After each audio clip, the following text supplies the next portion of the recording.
This is an ICO Alert podcast.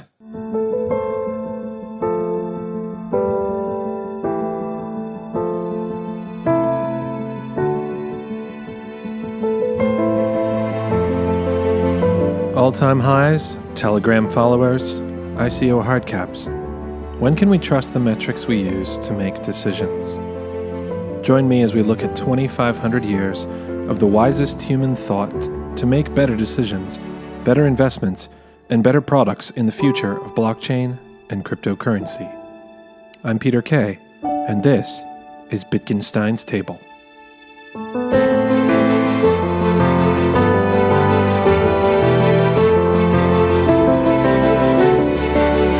I'm the Director of Globalization at ICO Alert. The views expressed on this podcast are my own or those of my guests, and not the views of ICO Alert or any other entity. Remember that none of this is specific financial advice. Don't base your decisions on it. This podcast is only for information and entertainment purposes, and I hope it helps you learn and enjoy life. Bitgenstein's Table is an allusion to Wittgenstein's ruler and table, an analogy by Ludwig Wittgenstein, one of the greatest philosophers of the 20th century. He was an Austrian-British philosopher who worked mostly in logic, philosophy of mathematics, philosophy of mind, and philosophy of language. We'll talk about how his thoughts apply to cryptocurrency, to all-time highs, to ICO hardcaps, and to Telegram follower counts in a bit. But first, 1 minute on the man behind the metaphor.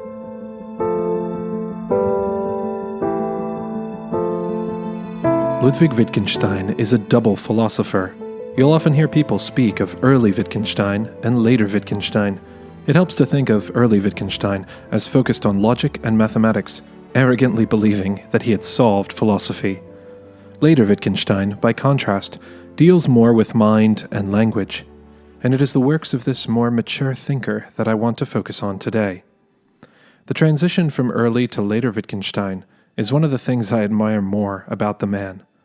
The ability to have your view reshaped as you gain experience is one of the most valuable assets a personality can possess. We'll see this again later. We'll get to how Wittgensteinian philosophy applies to cryptocurrency trading, ICO investment, and more in a moment. First, here are a few of the most striking points in his life. After all, context is king. Born in Vienna, Ludwig Wittgenstein actually attended the same grade school Adolf Hitler did for 1 year. They were the same age, but Hitler was 1 grade behind and Wittgenstein 1 grade ahead, so it's likely that they never met. Although Wittgenstein was born into a rich family, in a time of severe personal depression he experienced just after World War I, he gave everything he owned to his siblings. 3 of his brothers later committed suicide. Ludwig himself was decorated for courage in the First World War, then taught mathematics in backwoods Austrian villages, and began developing his early philosophy. After his success in academia during World War II, he worked in a hospital in London, and somehow, Ludwig managed to keep his identity there as one of the world's most famous thinkers, a secret. Through it all, it was likely philosophy that saved him from suicide. According to Ludwig, it was the only work that gave him real satisfaction. Many of his manuscripts were published after his death. He apparently didn't want to publish another book on philosophy after his foolhardy 75-page Universal Solution to Philosophy that he issued in his youth. That universal solution had been titled Tractatus Logico-Philosophicus. The pretension in that title probably gives away the timbre of its contents. Early Wittgenstein argued that philosophical problems come from unclear use of language.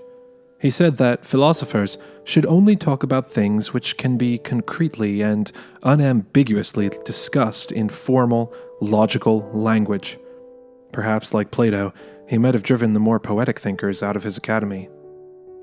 But later Wittgenstein would turn that completely around and show that we can, indeed, have meaning without complete clarity. Later Wittgenstein argued that many philosophical problems come from foolish attempts to evaluate words outside of their usage and context. He famously called this language gone on holiday.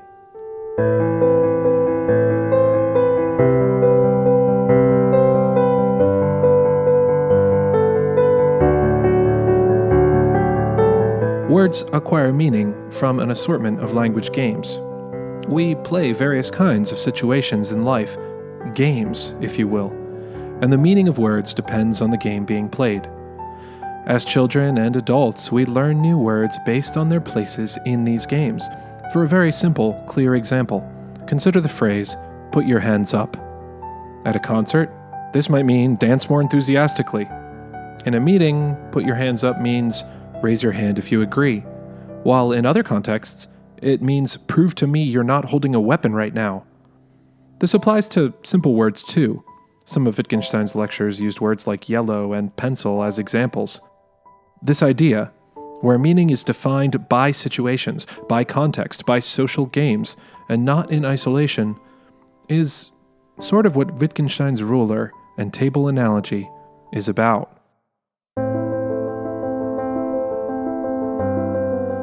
Wittgenstein's manuscripts, published after his death, include a simple and somewhat silly analogy.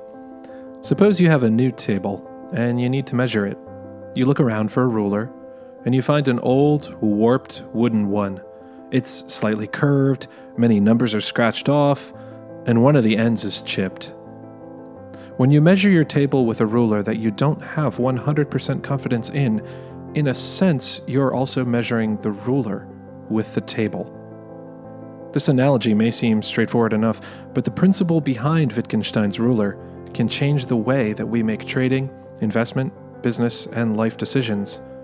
When you measure something, anything, by a measurement that you don't have a justified high level of confidence in, remember that you're also measuring the measurement itself. Several friends and acquaintances of mine use a trading strategy heavily dependent on all-time highs, with little other analysis. Not much probability analysis, not much fundamental analysis, not much technical macro behavioral analysis, just the all-time high. If a digital currency is at a value significantly lower than it once had, these friends are likely to buy it. They measure growth potential by distance from the all-time high. Whenever you use all-time high as a measurement, you're banking on the meaningfulness of the all-time high. You're measuring the validity of the all-time high. Does it represent anything meaningful? Is it a trustworthy reference point? Do you think it's a reflection of the product's value if you're trading for the long term? Or an accurate reflection of what people in the near future will think the product's value to be if you're trading for more short-term gains? You're trusting the all-time high to be an accurate metric whenever you rely on it in your trading strategy. But the results will be a measure of the measurement. The results measure the metric. The table measures the unreliable ruler. This applies, of course, to any other metric, too. What about evaluating the chances of any group using their Telegram follower count? Telegram count, just like podcast downloads, retweets, etc., is a pretty good predictor of success because of network effects and crowd mentality. People like to be doing what lots of other people are doing. It makes them feel safety in numbers. Never mind that the majority is often wrong, especially with long-term investments. But I do this too. If I'm investigating a product, I look at the Telegram follower count. That's okay, as long as I consider the reliability of the ruler. Wittgenstein pointed out that you are also measuring the ruler with the table. I'm also measuring the validity of my metric, the Telegram follower count, by the success of the projects that I measure. If over time I repeatedly see that projects with a high Telegram follower count do better, that is some reason to believe that projects with a high Telegram count have a higher probability of doing better, as long as current trends continue. But I have to be willing to let the table measure the ruler. If the results begin to not line up with my expectations, it may be time to reconsider that metric in the future. One more example. ICO hard cap. There are reasons why people use all of these metrics, of course, but traders most often lose money when they rely on a metric even after the metric has lost its reliability. A well-reasoned line of argumentation has led people to believe that ICO projects with a lower hard cap are more likely to succeed. I suppose we feel that the ICO team is less likely to run away with the money raised, or they'll be more frugal with the money. because there is indeed less money to be raised. Or, of course, we think that companies with lower valuations have more room for growth, which means that our investments in those companies are more likely to get better returns on investment. But is this metric really valid? Is this ruler accurate? Always let the table measure the ruler. If your ruler says your table's a foot long and it clearly isn't, it's time to reevaluate. See if the metric still makes sense. See if it continues to show general success and logical coherence. This becomes more important once people start discovering the ruler's popularity, and it starts to become warped and worn with use. Let's say unscrupulous persons realize that ICOs are more likely to be funded if they have modest hard caps, and they shift their funding strategies. Will hard caps remain a useful metric for evaluating a project's scam potential at that point? Similarly, Telegram followers is a popular metric, so companies are using legitimate and not so legitimate means to push their Telegram count to impressive numbers. Will that ruler remain reliable? When you're considering which projects to give resources to, when you're filtering through projects for your portfolio, your shilling shortlist, your fund, your article series, remember Wittgenstein's wisdom. When you use a measurement that has less than 100% certainty, you're also measuring the measurement itself. Every metric is continually measured by its results. The ruler measures the table, and the table measures the ruler.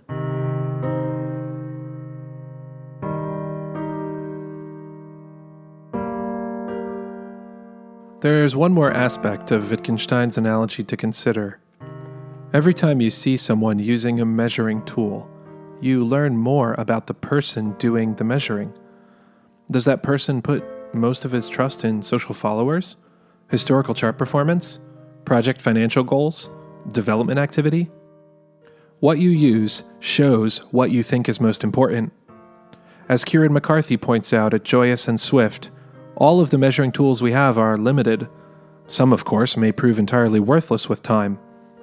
As he says, and I quote, "Physics, chemistry, evolutionary biology, economics, philosophy, alchemy, astrology, Roman Catholicism, politics, and phrenology are all different tools people have used to answer hard questions. How do we protect ourselves against relying on limited or worthless measuring tools? We can expand our toolkit. We can protect ourselves against the possibility that our favorite ruler is unreliable by learning to use several different kinds of tools. Now, just as a mathematician may find it hard to learn about and apply psychology to reading charts, picking up some new tools might be something you find difficult.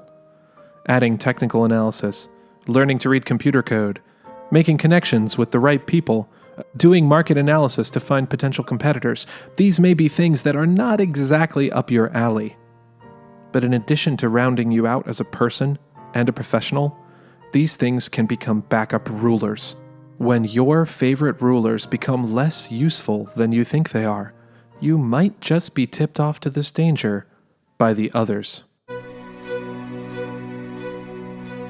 Just as you can often tell a lot about an individual based on the ruler they use, you can often tell much about a project by the measurements they brag about. Cardano fans talk about peer-reviewed research. Ethereum fans talk about decentralization and protection from sovereign-grade censorship. EOS fans talk about usability and scalability. Neo fans talk about the neo-smart economy and global factors in the prospect of native Chinese businesses doing well in China. Bitcoin fans talk about security, store of value, and market cap dominance, while Bitcoin Cash fans talk about usability for small payments. All kinds of projects are attacked or supported for being centralized or decentralized, fast or secure, private or transparent, flexible or immutable. Projects competing in the same space may focus more on development or more on marketing. They may push their tech and talk about decentralized, fully compliant, fully audible, private smart contracts. Or they may focus primarily on the fact that a venture capitalist invested $100 million into their company. Or they may point out that their founder has successfully built 3 companies in the same space. By the facts they promote repeatedly in their communications, you can get a hint at what is important to them. Or perhaps what they think is important to the public. Perhaps this can even give you more insight into the projects than the facts do themselves. In some cases, it bears careful consideration whether their own intra-project metrics of success are valid. This is all hypothetical, what I'm about to say, but perhaps it will prove true that peer-reviewed code in a space this new doesn't have the bulletproof advantages that its proponents think. Or perhaps global trends are moving away from Chinese projects doing much better in China than global projects do. Or perhaps privacy will prove to be a crucial aspect in mass adoption. Or perhaps it will be a liability or a project killer. So I'll be watching the metrics carefully. As the context changes, we might not be able to preserve the meaningfulness of our metrics. As the future grows closer, I need to be ready to discard my assumptions as soon as the table shows that the ruler is warped and worn beyond use.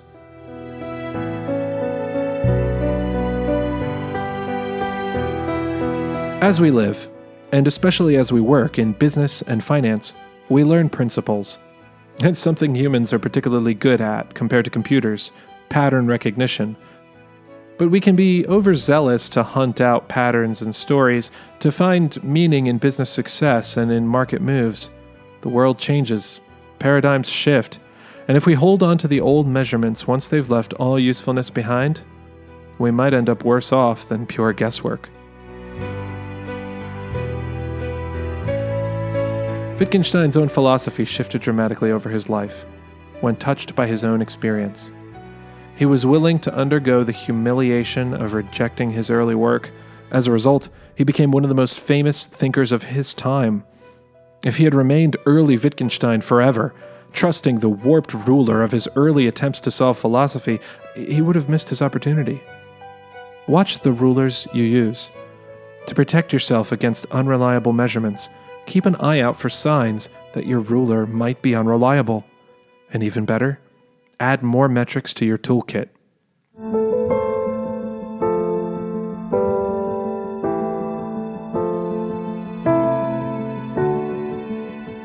Thanks for listening, and please leave your measurement of my podcast to help others decide whether to take the time to listen. You could even leave a review. I'm on Twitter and Medium as Bitgenstein. And I want to hear from you, especially if you would like to join the podcast as a guest and discuss crypto philosophy. Bitgenstein's Table and the music on it are researched, written, recorded, and produced by me, Peter Kay, with production assistance from Zach Elkins, and with the exception of the original theme song by Joseph Dickinson, and music listed in the show notes. I mentioned Kieran McCarthy a few minutes ago. This podcast isn't sponsored by Kieran, but I found his blog, joyousandSwift.org, to be a fun exploration of difficult problems. Next time, I'll be asking the question, is cryptocurrency capitalist or socialist?